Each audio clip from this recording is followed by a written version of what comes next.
si Marcoleta lang talaga ang hindi namimera.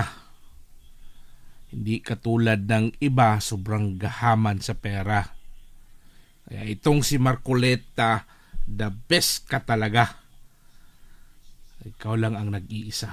Yo, mga kababayan, handa na ba kayo? Isang kwento ng tapang ating itatayo tungkol kay Marcoleta sa laban ng matapang. Sa gitna ng unos ay di natitinag. Sa mundo ng politika maraming pagsubok. Mga batikos at gulo nais magpahamak.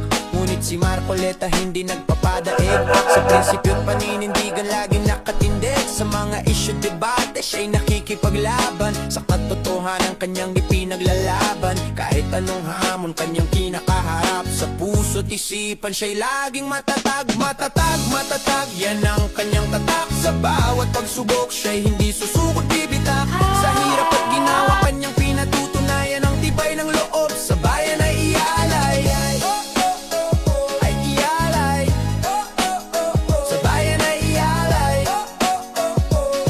Ay sa bayan ay ialay.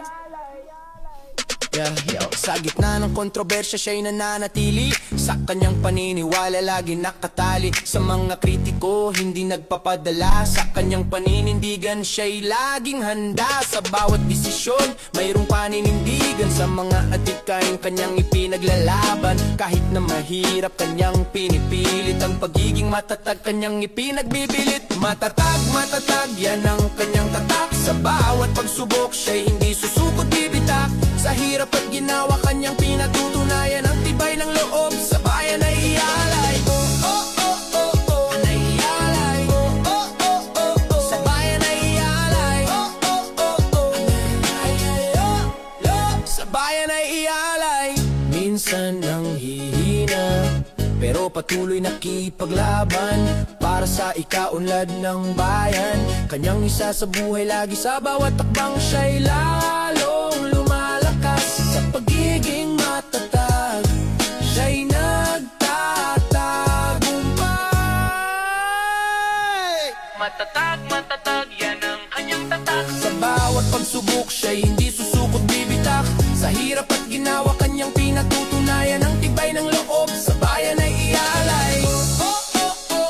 Ay ialay. Sa bayan ay ialay. Sa bayan ay ialay. Kaya talalahanin ang kanyang pangalan Marcoleta. Sa laban siya di nagpapahuliman sa pagiging matatag. Siya'y inspirasyon sa atin, sa bayan, sa buong nasyon. Peace out! Marcoleta lang Yeah. malakas.